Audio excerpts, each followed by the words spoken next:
지난 시간에는 우리가 하나님께서 명령하신 대로 붉은 암송아지를 태운 그 재를 가지고 정결하게 하는 물을 만드는 방법에 대해서 살펴보았습니다.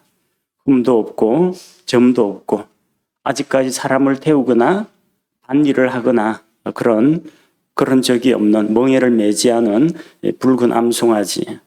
그 붉은 암송아지를 진영 밖으로 끌고 가서 잡아서 그 피는 성막 앞에서 뿌리고 또 그 암송아지에게 속한 모든 것을 가죽과 고기와 내장과 기름과 똥과 모든 것을 불에 태우라고 했습니다. 그리고 암송아지를 태울 때 같이 들어가야 할 것들 백향목도 들어가고 또 우슬초도 들어가고 붉은색 실도 그 안에 같이 들어간다고 했습니다. 그렇게 해서 그것을 그 재를 모아다가 진영 밖에 있는 정결한 곳에 보관해 두었다가 정결하게 하는 물을 만드는데 사용하라고 했습니다. 오늘은 그 정결하게 하는 그 물을 가지고 어떻게 부정한 자에게 적용시키느냐 그 방법에 대한 것입니다. 11절 말씀해 보니까 대표적인 부정의 사례입니다. 11절에 사람의 시체를 만지는 자는 이래 동안 부정하리니. 사람의 시체를 만진다라고 했는데 이 시체라는 것은 죽음에 의한 것입니다. 죽어서 시체가 되는 겁니다. 죽음은 왜 찾아왔느냐? 죄로 인해서 죄에 대한 대가로 죽음이 찾아왔습니다. 그래서 죄와 죽음과 그 죽음의 결과인 시체, 이것은 동일 선상에 놓고 보는 것입니다. 시체를 만진다는 것은 죄와 접촉한 것과 마찬가지로 사람을 부정하게 된다. 그렇게 말씀하셨습니다. 7일 동안 부정하게 된다고 했는데 숫자 7은 완전함을 나타냅니다. 부패와 더러움에서 다시 완전하게 회복되는 그 기간이 7일이라는 겁니다. 그래서 성경에 7이라는 그런 숫자는 완전함 또는 회복, 온전 이런 의미로 사용이 됩니다. 안식일은 7번째 날입니다. 그리고 6년간 종살이를 했으면 제7년에는 자유롭게 해방시켜서 가도록 했습니다. 모든 완전하게 되는 종로로 하다가 7년째는 해방되는 회복의 숫자라고 할 수가 있습니다. 마찬가지로 부정함에서 회복되기 위해서는 완전한 날수를 채워야 됩니다. 그것은 자기가 부정함을 입은 날로부터 계수해서 7일 동안입니다. 그럼 이 시체를 만져서 부정하게 된 자는 어떤 절차를 거쳐야 하느냐 하면은 12절에 그는 셋째 날에 그것으로 자기를 정결하게 할지니라. 그것으로 정결하게 하는 물을 이야기합니다. 그리하면 7째 날에 그가 정결하려니와 그가 셋째 날에 자기를 정결하게 하지 아니하면 7째 날에 정결하지 아니하리라. 7일을 그냥 채운다고 해서 진영 밖에 7일간 있는다고 해서 저절로 정결하게 되지는 않습니다. 셋째 날에 정결하게 하는 물을 사용해서 정결하게 하라고 했습니다. 이왕이면 그 정결하게 하려면 이왕이면 부정함을 입은 당일날부터 정결하게 하는 물로 좀 씻든지 뿌리든지 해서 그렇게 하면 좋을 텐데 왜 셋째 날, 7째 날 이런 시간 간격을 두셨느냐면 부정함을 입었는데 최소한 자기가 왜 부정하게 되었는지 그건 또 알아야 할 거 아닙니까? 그것이 만약에 비의도적으로 부정함에 노출된 거라면은 돌발적인 사고라면 모르겠는데 자기가 어떤 부정한 것에 접촉했거나 부정한 것을 고의로 만졌거나 그랬을 때 또 다른 사람의 어떤 부정함으로부터 자기가 전염이 되었을 때 부정한 자가 어떤 사람을 만졌을 때 그도 같이 부정하게 됩니다. 이렇게 사흘이라는 기간을 정해둔 것은 자기의 부정함을 깨닫고 거기에 대해서 생각할 수 있는 그 시간을 주기 위한 것이었습니다. 여러분도 자녀들 교육할 때 매로 다스릴 때 있잖아요. 그래서 자녀가 잘못을 했을 때 징계를 하죠. 징계를 하고 곧바로 관계를 회복하는 그런 경우도 있지만 반성할 시간이나 기회를 주는 경우도 있습니다. 대화로 일단 이야기하고 너가 뭘 잘못했는지 한번 좀 곰곰이 생각해봐라. 정말로 너가 그게 뭘 잘못한지 깨닫거나 정말로 그것이 잘못이라는 것을 인정하는 마음이 들거든 그때 아빠 방에 찾아오도록 해라. 이 시간을 주는 경우가 있습니다. 왜냐하면 애가 잘못했는데 이놈 해가지고 바로 징계를 해버리면 뭘 잘못했는지도 모르는데 무조건 안 맞으려고 그냥 무작정 빌기만 합니다. 그때부터 애는 공포에 질립니다. 잘못에 대한 인식도 없는 상태에서 우격다짐으로 죄를 시인하게 만들면 나중에는 이게 진정으로 잘못을 깨닫고 뉘우치는 마음이 아니라 벌 안 받으려고 매 안 맞으려고 그냥 무조건 잘못했다고 비는 그런 경우가 있을 수가 있다는 거죠. 하나님께 나오는 것도 마찬가지입니다. 죄의 헌물을 가지고 올 때에도 하나님께서 뭐라고 말씀하셨어요? 자기가 이렇게 죄를 지었다는 것을 깨닫거든 그는 수소 한 마리를 가지고 혹은 어린 양 한 마리를 가지고 성막으로 나아오라고 했습니다. 죄에 대한 시인이 먼저라는 겁니다. 죄에 대한 자각이 먼저입니다. 그래야 회개를 하죠. 죄에 대한 인지도 없고 죄에 대해서 인정하는 마음도 없고 난 잘못한 거 없어 하는데 회개가 나올 수 없다는 겁니다. 마찬가지로 부정함에 대해서도 마찬가지입니다. 내가 어떤 일을 저질러서 내가 어디에 접촉을 해서 내가 부정한 자가 되었구나. 거기에 대한 자각이 먼저 있어야 됩니다. 그리고 이렇게 내가 부정하게 되었다는 것은 하나님의 거룩하심을 따르지 않은 것이다. 죄가 무엇입니까? 죄라는 것은 하나님과의 관계 문제라고 했습니다. 하나님의 거룩하심, 하나님의 성품, 하나님의 말씀과 어긋나는 것이 죄라는 겁니다. 그래서 적어도 사흘간은 자기 자신을 돌아보고 내가 하나님 앞에 부정한 자가 되었구나. 그것을 인정하고 왜 이렇게 부정하게 되었는지 그게 왜 하면 안 되는 일인지를 자기가 마음속으로 동의할 수가 있어야 된다는 겁니다. 그래서 그렇게 사흘을 보내고 셋째 날에 정결하게 하는 물을 사용해서 정결하게 하도록 했고 만약에 이 셋째 날에 이렇게 정결하게 하는 물을 뿌리는 과정이 없으면 7일이 지나도 정결하게 되지 않습니다. 일곱째 날에 그냥 한 번만 정결하게 하는 물을 뿌린다고 해서 해결이 되지는 않습니다. 셋째 날에 그리고 일곱째 날에 물을 뿌려서 정결하게 하는 물을 뿌려서 정결하게 하라고 했습니다.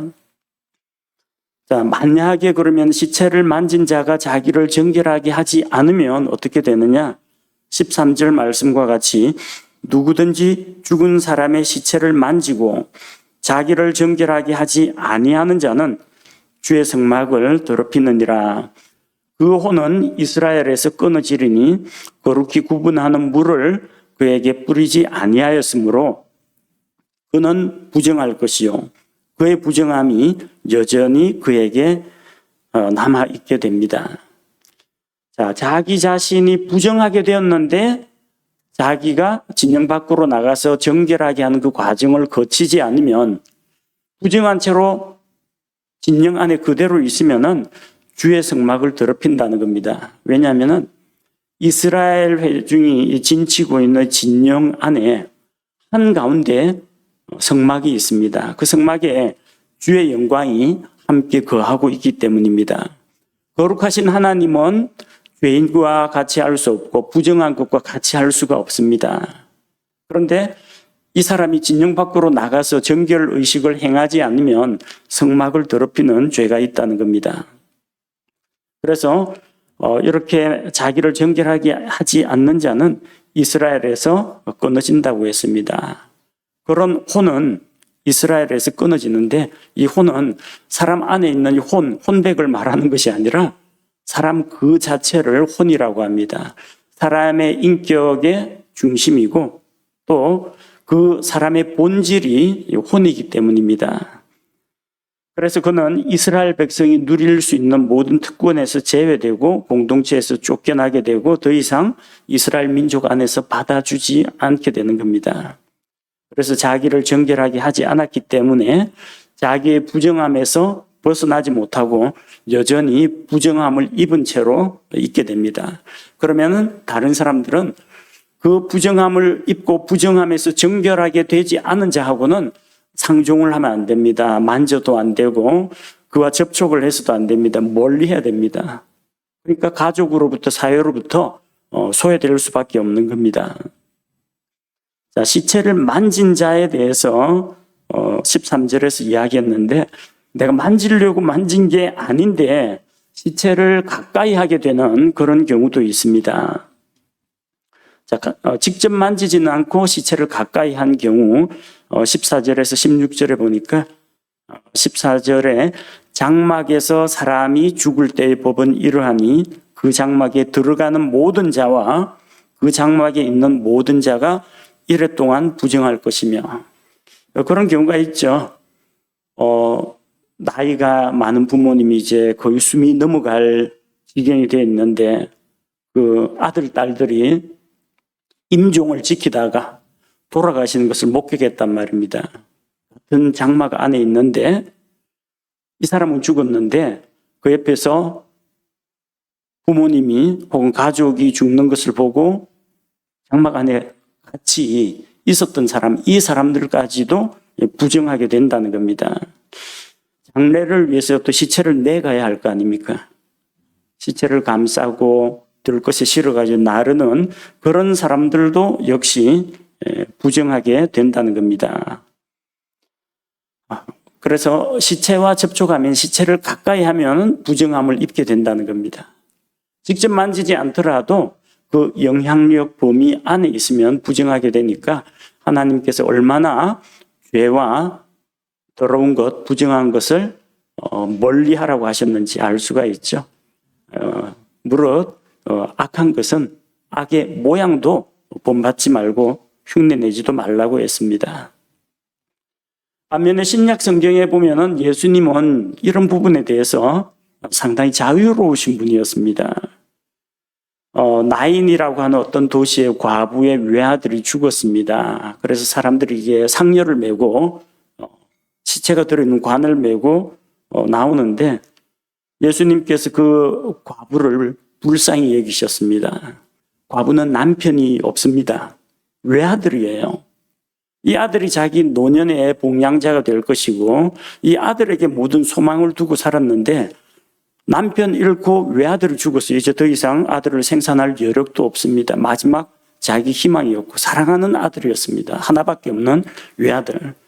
그 과부를 긍휼히 여기시고 예수님께서 그 행렬 가운데 가서 시체가 들어있는 관을 만지셨습니다. 그래서 그 죽었던 외아들을 다시 살리셨습니다. 유대인들이 보기에는 이 예수님은 부정한 자입니다. 이 시체를 메고 나가는 자들, 이 사람들은 뭐 부정함을 입었기 때문에 밖에 가서 이제 물로 몸을 씻고 옷도 빨고 그렇게 회복 과정을 거쳐야 되는데 예수님은 굳이 그럴 필요가 없는데 관짝에다 손을 대셨어요. 또 회당의 우두머리 지리자인 야이로, 그 야이로의 어린 딸이 있었는데 12살짜리 딸입니다. 그 딸이 죽었어요. 근데 예수님께서 그냥 나사로에게 명하듯이 그냥 멀리서 그냥 명령만 해도 이 소녀를 일으킬 수가 있습니다. 예수님은 어떻게 하셨어요? 죽은 소녀의 손을 잡고 일어나라고 하셨습니다. 소녀야, 내가 네게 명하노니 일어나라. 죽었던 소녀가 일어났습니다. 주변에 있던 사람들이 예수님께서 죽었던 이 여자아이를 살리신 것을 보고 오, 하나님의 능력이다 이렇게 했으면 좋겠는데 죽은 시체에 손을 대는 것을 다 봤다는 겁니다. 예수님을 부정하게 여겼습니다. 시체나 관을 아무렇지도 않게 만지는 거예요. 거룩하신 하나님은 이 생명과 사망을 모두 다 다스리시는 분입니다. 살고 죽는 것이 하나님의 권세에 달려 있습니다. 그리고 예수님께서는 죄가 없으신 분입니다. 사망의 권세를 이기시는 분입니다. 예수님께는 이런 죽음이나 시체가 그분의 거룩하심을 더럽힐 수 없다라는 것입니다. 그리고 15절에 보니까 그릇에 붙잡아 맨 뚜껑이 없어 열어놓은 모든 그릇도 부정하다고 했습니다. 자, 그 사람이 죽었는데 그 안에 만약에 장막 안에 그릇이 열려 있었으면 그 그릇들도 그릇 안에 있는 것도 부정하게 됩니다. 뚜껑으로 밀봉하지 않으면 그릇 안에 있는 것들도 부정하게 됩니다. 당시 사람들은 박테리아나 세균이나 바이러스나 이런 개념이 없습니다. 그런데 눈에는 보이지 않지만 세균이나 바이러스 같은 것들은 공기 중에 떠다니기도 하고 퍼져나가기도 합니다. 그래서 뚜껑으로 밀봉하지 않았으면 그릇 안에 있는 것들이 부정하게 된다고 했습니다. 그래서 이렇게 그릇 안에 있는 것들이 부정하게 되면 레위기 11장 33절에서는 이 그릇이 부정하게 되면은 내용물은 일단 버려야 됩니다. 그리고 그 그릇이 만약에 질그릇이면 질그릇은 쉽게 말하면 흙으로 만든 토기를 이야기합니다. 이 토기라고 한 게 우리나라처럼 이게 이 토기에다가 유약을 발라서 구운 사기 그릇 유기 이런 게 아니고요. 그 당시는 그냥 흙을 진흙을 반죽해 가지고 구운 그릇입니다. 그러니까 우리가 흔히 주변에서 볼 수 있는 흙으로 만든 토분 화분이 있죠. 그거하고 똑같습니다. 그 안에 뭔가 음식물이 담겨 있거나 국물이나 그런 게 있으면 그릇에 다 빼어듭니다. 내용물만 버리지 말고 질그릇은 그래서 깨뜨려야 했습니다. 그릇 하나 못 쓰게 되는 겁니다. 반면에 이제 나무 그릇이나 놋 그릇은 물로 깨끗이 씻으라고 했습니다. 뚜껑 없이 열어둔 모든 그릇과 그 그릇 안에 있는 것까지 부정한 것으로 간주하라는 겁니다. 자, 그리고 의도하지 않게 시체를 만지는 경우가 있어요.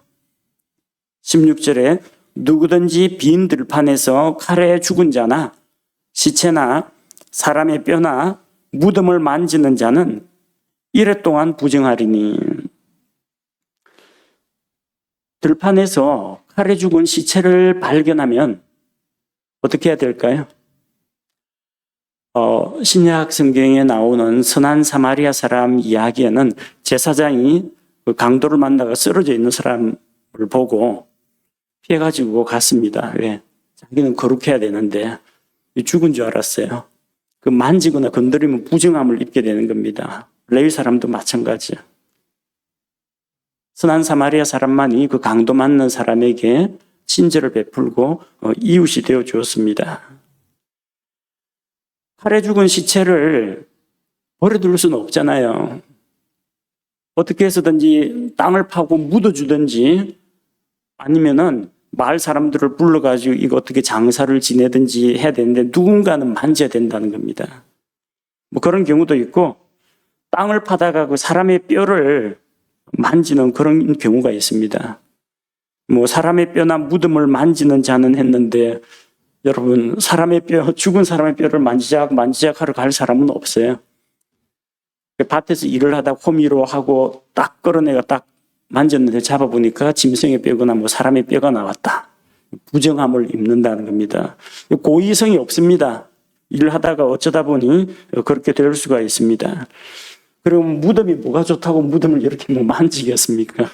무덤 만지가 기분 좋을 거 하나도 없어요. 접촉 안 하려고 합니다. 근데 무덤을 만지는 자가 있다는 겁니다. 알지 못하고. 돌무덤인데 그 안에 시체가 있는 것을 모르고 그냥 바위 벽을 짚는다고 짚었는데 알고 보니까 그게 무덤의 입구를 막아놓은 그 돌무덤의 입구였을 수가 있습니다. 그런 문제를 방지하기 위해서 이스라엘에서는 무덤에다 회를 칠했습니다. 횟가루를 칠해놨어요. 그러면은 눈에 띄겠죠. 횟가루가 묻어 있으니까. 그래서 무덤을 혹시 부지 중에라도 만질까봐 그렇게 그 경고 사인을 주는 겁니다. 횟가루를 칠해서. 벽돌을 칠하면은 무덤 문이 아주 하얀색 페인트 칠한 것처럼 아주 깨끗하고 정결하게 보입니다. 근데 안에는 뭐가 들어있어요? 시체가 썩어가고 있습니다. 위선하는 바리새인들, 서기관들이 바로 겉은 화려하게 율법에 따라서 뭐 꾸미고 이마에 성구함을 붙이고 옷자락에 술을 달고 뭐 경건하고 이런 복장을 하고 단정한 걸음걸이를 하는데 그 속 마음이 썩어 문드러져 있고 죄로 가득 차 있는 것을 예수님께서 지적하신 겁니다. 회칠한 무덤이라는 게 왜 무덤에 회를 칠하느냐? 부지 중에 무덤을 만질까 봐 예방 차원에서 그렇게 한 겁니다. 또 알지 못하고 무덤을 바른 경우가 있습니다. 이스라엘에서 매장법은 일반적으로는 바위 굴을 파가지고 돌무덤을 만듭니다. 그런데 이 여행 중에 평지를 여행 중인데 어디 산에 돌무덤 쓸만한 곳이 없으면 어떻게 하냐면 땅에 파묻습니다. 그런 사례들이 있죠. 창세기에 보면 리브가의 유모 드보라가 죽었을 때 어떻게 했어요? 상수리 나무 밑에 묻었습니다. 그래서 그것을 곡함의 상수리 나무라고 해서 알론바굿이라고 불렀다고 합니다. 그런데 유대인들의 그 땅에 묻는 무덤은 우리처럼 이거 반구형으로 사발 엎어놓은 것처럼 봉분을 만들지 않습니다. 그냥 평평합니다. 평토장한 무덤이라고 합니다. 그럼 지나가다 사람이 깔고 앉아도 모르고 밟아도 모르는 겁니다. 그렇게 부지 중에 무덤과 접촉할 수가 있습니다. 라헬은 야곱과 함께 길을 가다가 베들레헴으로 가는 도중에 죽었습니다. 그래서 베들레헴으로 가는 길에 라헬을 장사 지내고 그 위에 무덤이라는 걸 표시하기 위해서 기둥을 세웠습니다. 그렇게 해서 사람들이 무덤에 접촉하는 것을 막았다는 겁니다.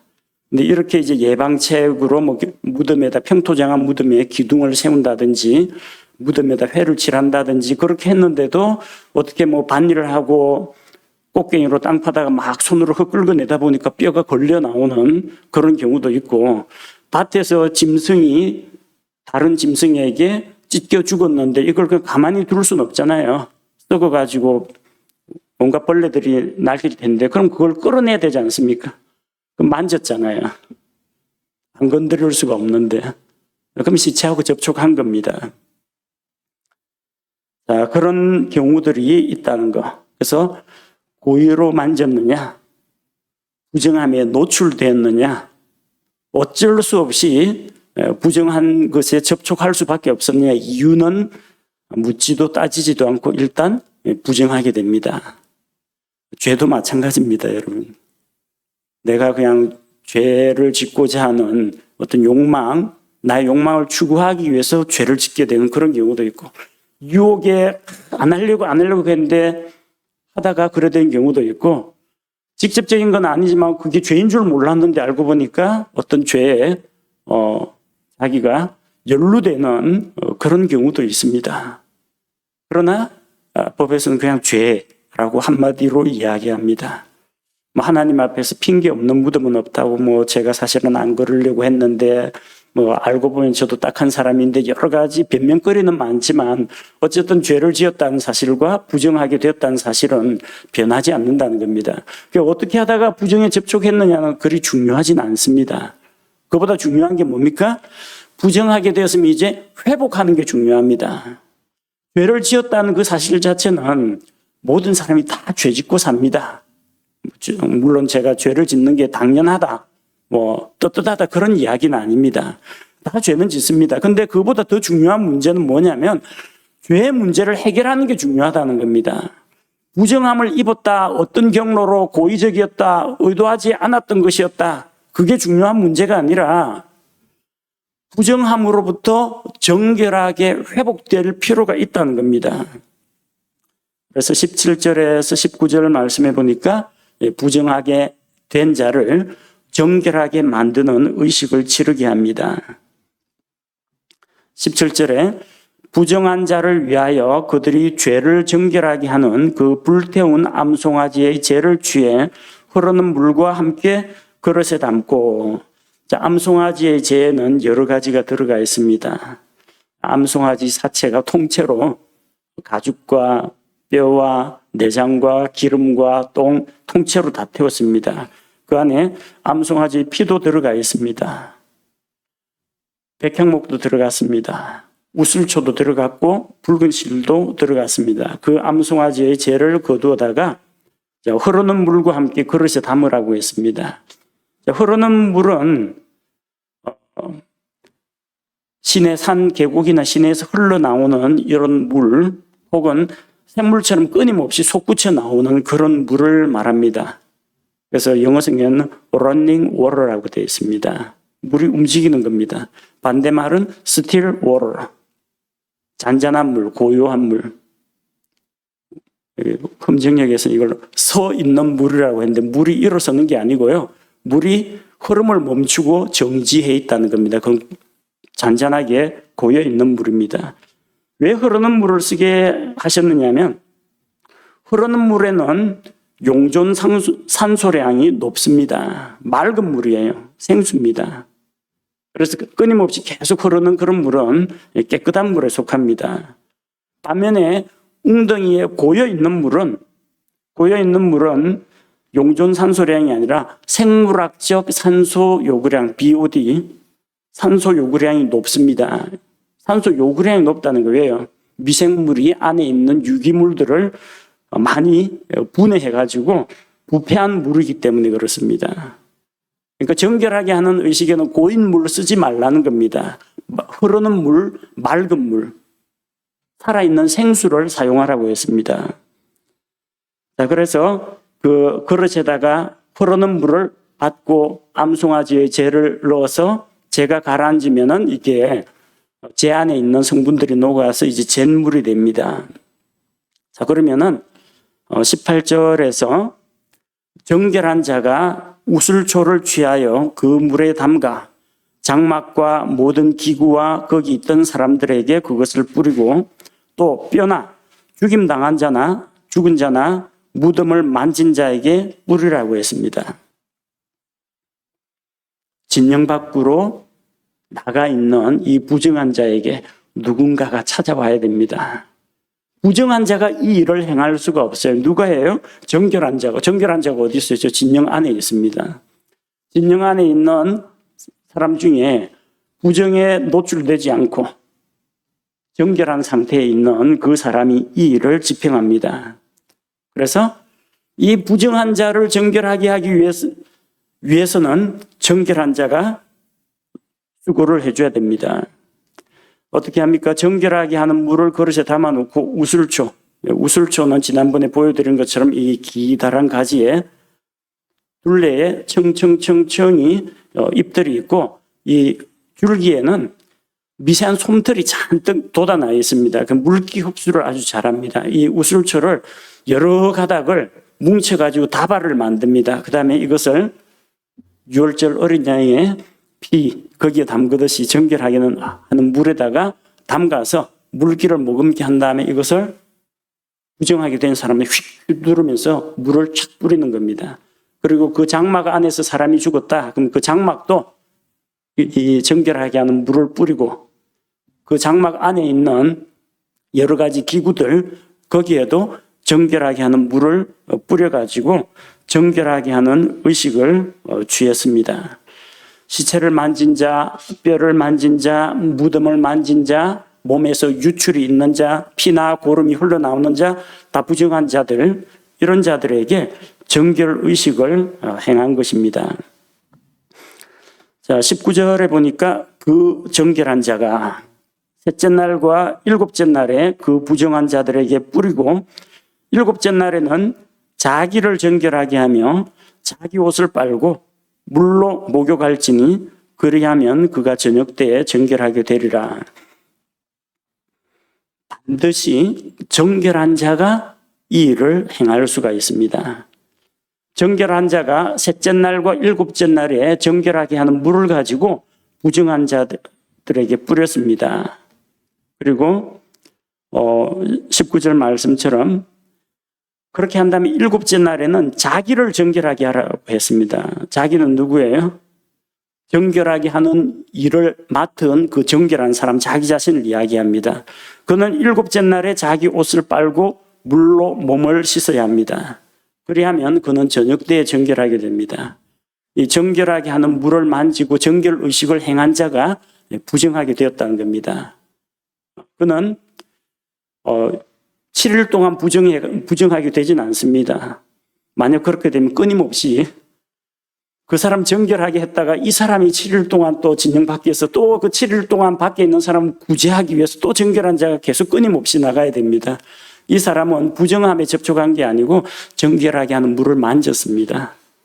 그래서 자기 자신을 정결하게 해야 되는데 옷을 빨고 물로 몸을 씻고 저녁까지 부정합니다. 저녁 되면은 회복이 된다는 겁니다. 7일째, 일곱째 날에 자기 자신을 정결하게 하는 일을 해야 한다는 겁니다. 여러분 낯선 일 아니죠? 여러분 화장실 청소할 때 락스 가지고 청소하잖아요. 되도록이면 락스 안 묻히려고 고무장갑 같은 거 끼는데 만약에 맨손으로 하다가 락스가 손에 묻었다. 그러면은 락스를 가지고 화장실 변기 욕조를 깨끗이 청소를 했는데 그 더러움은 해결이 됐는데 손에 묻은 락스 어떡할 거예요? 흐르는 물에 깨끗하게 씻어야 됩니다. 여러분, 안 그러면 여러분 나중에 피부 벗겨지고 그래요. 정결하게 하는 물을 다루는 자도 마찬가지입니다. 당시 고무장갑 같은 게 있었을 리는 없고 해가지고 착 뿌리다 보면 자기 몸에도 튀기 마련이거든요. 자기도 정결하게 하고 자기 옷도 빨고 그리고 일곱째 날 저녁에 그 정결하게 하는 의식을 행한 그 사람이 회복이 된다는 이야기입니다. 자, 20절에 보니까 만약 부정한 자가 자기를 정결하게 하지 아니하면 앞에 13절에 나왔던 내용하고 똑같습니다.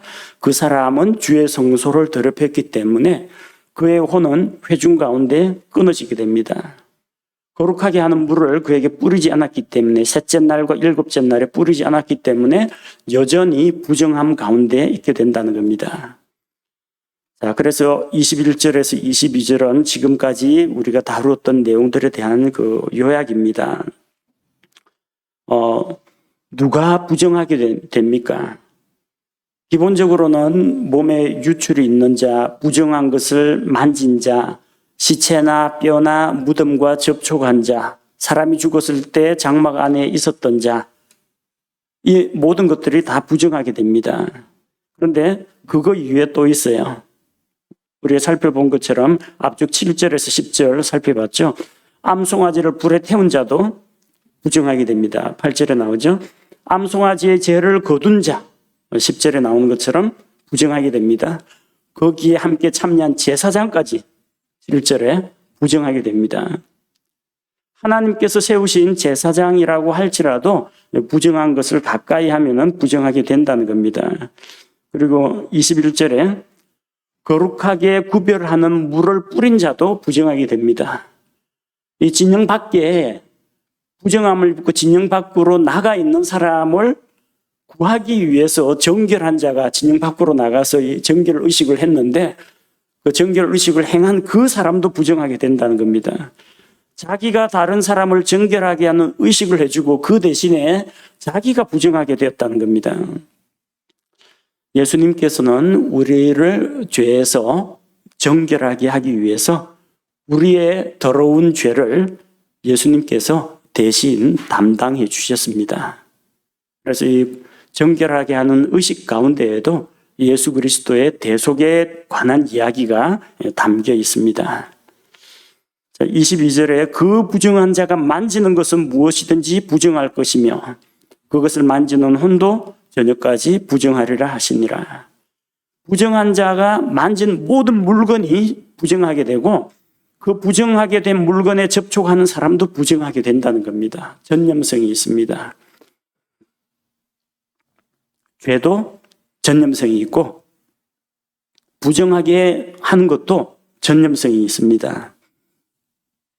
학계 2장 12절 13절에 이런 말씀이 기록되어 있습니다. 예언자가 제사장들에게 물어봅니다. 사람이 거룩한 고기를 자기 옷자락에 담았는데 그의 옷자락이 만일 빵에나 국에나 포도즙에나 기름에나 어떤 음식물에 닿으면 그것이 거룩하겠느냐 하라니 제사장들이 대답하여 이르되 아니라 하니라. 제사장들의 몫으로 나오는 고기가 있죠. 하나님께 불살라 드리고 남은 것 가운데에서 불에 타지 않은 부분을 하나님께서 제사장들이 먹을 것으로 주셨습니다. 자, 그것은 거룩한 고기니까 밖에 갖고 나가면 안 되고 성소에서 먹어야 됩니다. 근데 그 고기를 어떤 옷자락이라든지 천으로 쌌습니다. 근데 그 천이 일반적인 빵이나 국에나 혹은 다른 물건에나 접촉했습니다. 거룩한 고기를 싼 이 옷자락입니다. 그러면은 그 거룩한 고기에 닿았던 빵이나 국이나 포도즙 어떤 음식물이 거룩하게 되느냐? 거룩하게 되지 않습니다. 13절에 학개가 다시 이야기합니다. 이 학개가 이르되 시체로 말미암아 부정하게 된 자가 이것들 중에 시체로 부정하게 된 자가 빵을 만지고 국을 만지고 포도즙 기름을 만지면 그것이 부정하겠느냐 하니 제사장들이 대답하여 이르되 그것이 부정하리라 하더라. 쉽지 않은 문제입니다, 여러분. 참 이 거룩한 사람하고 같이 막 교제하고 거룩한 사람하고 악수하고 접촉한다고 해서 거룩이 자기에게로 오지는 않습니다. 그런데 더러운 곳에 있는 지저분한 노숙자 이런 사람하고 접촉하면은 무슨 세균이 병균이 옮을지 모릅니다. 거룩한 것은 참 닮으려고 해도 힘들고 거룩한 곳에 좀 전념이 됐으면 좋겠는데 그거는 안 되고 죄와 더러운 것과 부정한 것에는 우리가 너무나 쉽게 전념이 된다는 겁니다. 거룩하게 살려면은 정말 하나님 앞에서 작정하고 헌신하고 자기를 절제하고 훈련을 하고 죄와 싸워야 되는데 사람 망가지는 것은 참 쉽습니다. 한순간만 탁 정신줄을 놓으면은 금방 부정함에 오염될 수가 있다는 겁니다. 그래서 우리는 부정함에 전념되지 않도록 하는 것도 중요하지만 보다 더 중요한 것은 부정한 것을 버리고 정결한 것을 추구하고 거룩한 것을 추구하는 이런 쪽에 더 관심을 두어야 합니다. 더러운 거 안 만져야지. 부정한 데 나쁜 데 안 가야지. 이런 것들은 보지 말아야지. 이거보다도 밝고 건전하고 경건하고 덕을 세우고 선하고 열매가 있는 이런 쪽에 우리가 관심을 두는 것이 필요하다는 겁니다. 우리 민수기 19장에 나온 것처럼 시체는 죽음을 나타냅니다. 죽음은 죄로 인해서 찾아왔습니다. 율법에서 시체를 만지지 말라, 죽은 사람이나 동물의 뼈 만지지 말라, 무덤을 만지지 말라 이렇게 한 것은 죄에 대해서 경계하고 있는 것입니다.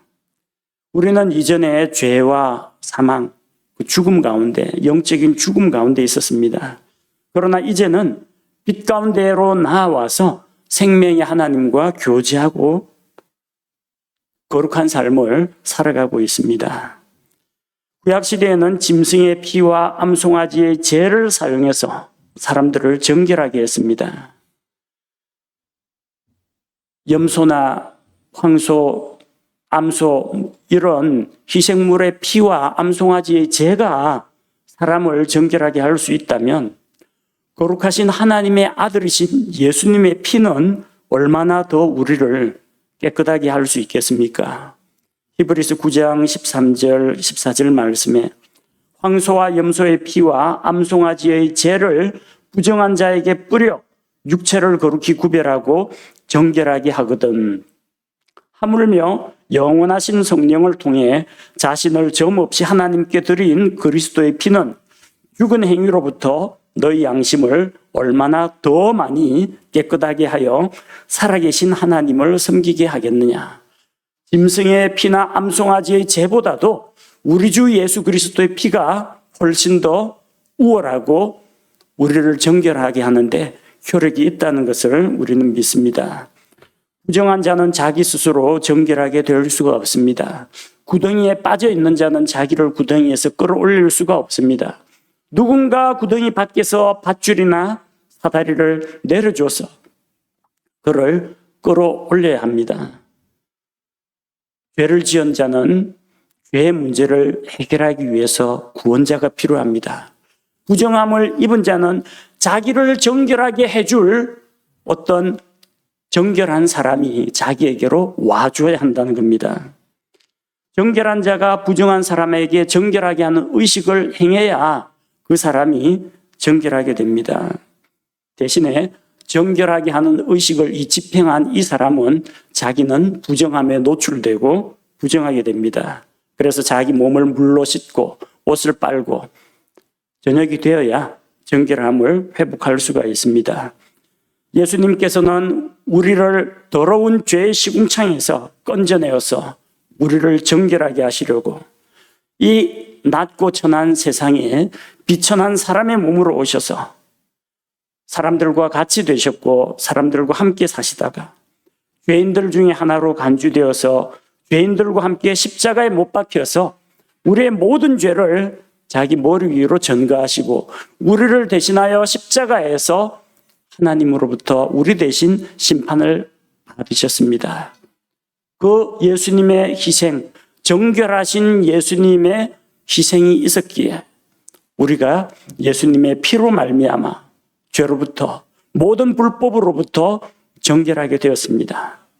그리고 우리를 위해서 죄가 되시고 희생물이 되신 그 예수님은 셋째 날에 다시 살아나셔서 정결하게 한 물을 뿌린 자가 저녁에 회복된 것처럼 다시금 살아나셔서 거룩하신 하나님의 아들이심을 입증해 보이시고 부활하시고 승천하셔서 하나님의 영광의 왕좌에 앉으셔서 천사들로부터 경배를 받으시고 영접을 받으셨습니다.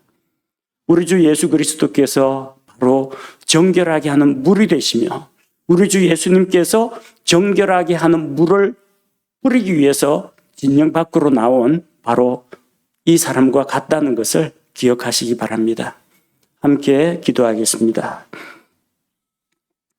거룩하신 하나님, 죄와 타협하지 않으시며 더럽고 부정한 것을 배척하시는 하나님, 누구든지 고의든 사고로 인한 것이든 우발적이건 부정함에 노출된 자는 진영 밖을 떠나게 하셨고 진영 밖에서 사흘간 자기 자신을 돌아보며 정결하게 하는 물을 그에게 뿌리게 하고 일곱째 날에 다시 정결하게 하는 물을 뿌려서 그를 부정함에서 회복시켜 주시는 것을 보았습니다.